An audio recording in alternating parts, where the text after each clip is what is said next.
आंदोलन केले आणि आदित्य ठाकरे हे सभागृहाच्या दिशेने रवाना झालेत। तर दुसरीकडे आरक्षण उपवर्गीकरणाविरोधात मुंबईमध्ये सध्या मोर्चा सुरू आहे। ही दृश्य आपण पाहतोय। अनुसूचित जातींच्या आरक्षण उपवर्गीकरणाच्या विरोधात मुंबईमध्ये मोर्चाचं आयोजन करण्यात आले। मेट्रो सिनेमा सीएसएमटी परिसरातून या मोर्चाला सुरुवात झालेली आणि मोठ्या संख्येने लोक या मोर्चामध्ये सहभागी झाल्याचं आपण पाहतोय।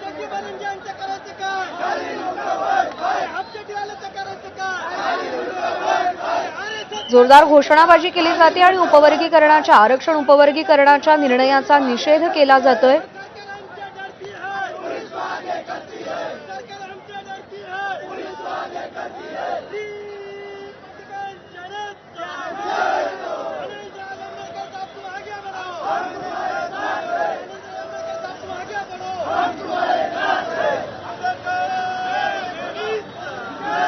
सर्वोच्च न्यायालयाच्या 7 न्यायमूर्तींच्या घटनापीठानं 1 ऑगस्ट 2024 रोजी एक ऐतिहासिक निर्णय देत राज्यांना अनुसूचित जाती आणि अनुसूचित जमाती आरक्षण उपवर्गीकरण करण्याचा अधिकार दिला।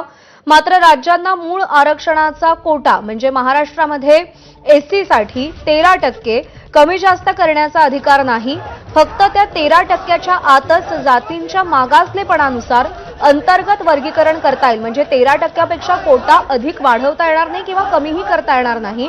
तर एससी प्रवर्गामध्ये ज्या जाती येतात त्या जातींमधील मागासलेपण लक्षात घेता अंतर्गत उपवर्गीकरण करता येईल।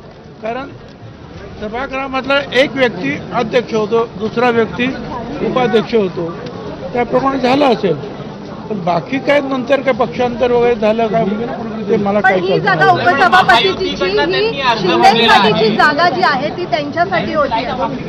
जागा जी आहे हे सर्व पक्षांची असते आणि त्या पदावर बसल्यानंतर तो कुठल्याही एका पक्षाचा राहत नाही, तो सर्व पक्षाचा होतो।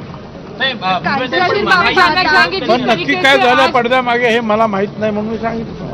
सगळे महायुतीचे नेते जे आहेत उमेदवारी अर्ज भरताना पाहायला मिळेल। आता 2 वाजता पत्रकार परिषद पण शिंदे साहेब घेतात, याचा असा अर्थ त्यावेळेला कळेल 2 वाजता की काय होतंय ते। कारण त्यांना जर जायचं असेल तर 2/3 मेजॉरिटीनंच जाता येईल, एकटं कसं काय जाता येईल। पण टेक्निकली ते शिवसेनेतच आहे 2022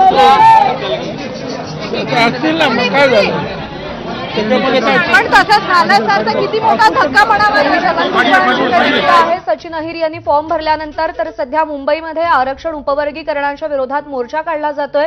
सूरज सावंत आपले प्रतिनिधी आपल्याला तिथून अधिक अपडेट देतील। सूरज, मोठ्या संख्येने लोक या मोर्चामध्ये सहभागी झालेत, कोणाच्या नेतृत्वात हे आंदोलन केलं जात आहे, काय म्हणणं आहे या मोर्चेकऱ्यांचं?